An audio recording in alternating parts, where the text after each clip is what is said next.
এক মহামান্য সান্ধ্যকালৰ প্ৰাৰ্থনাৰ শেষত নিৰ্মম অমাৱস্যাৰ জয়াল পাদদেশত থিয় হৈ মই শুনো তোমাৰ বিলম্বিত স্বৰ, এক শ্ৰেতাভ হাঁহিৰ সংগীত। তুমি যেতিয়া আছিলা, তোমাক বিচৰা নাছিলো। তুমি আছা, সেইবাবে নাছিলো ভবা। যেতিয়া ভাবিছিলো, তুমি তেতিয়া নাছিলা।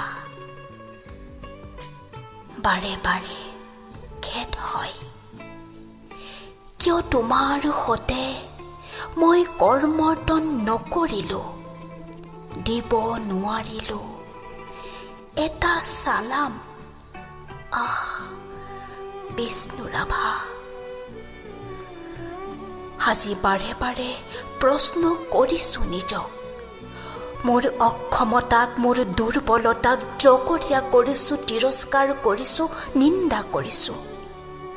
দুশ্য বিগৰ্হিত আত্মগ্লানি আৰু সংঘনিত অপৰাধ বোধক কৰিছো দণ্ডিত। কিয় মই তোমাৰ শিল্পক তুলি ল'ব নোৱাৰিলো?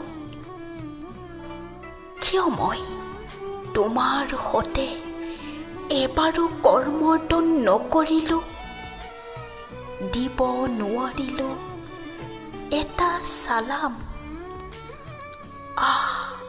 বিষ্ণু ৰাভা। খেদ হয়, কিয় মই তোমাৰ সতে এটা ভেহুজালি নহলো, এজাক পক্ষীৰ গুঞ্জন নহলো, এথোপা নাহৰ একোকি টকৰ বুটলিব নোৱাৰিলো? খেদ হয়, আজিও খেদ হয়, কিয় মই তোমাৰ সতে এবাৰো কৰ্মৰ্তন কৰিব নোৱাৰিলো, দিব নোৱাৰিলো এটা চালাম?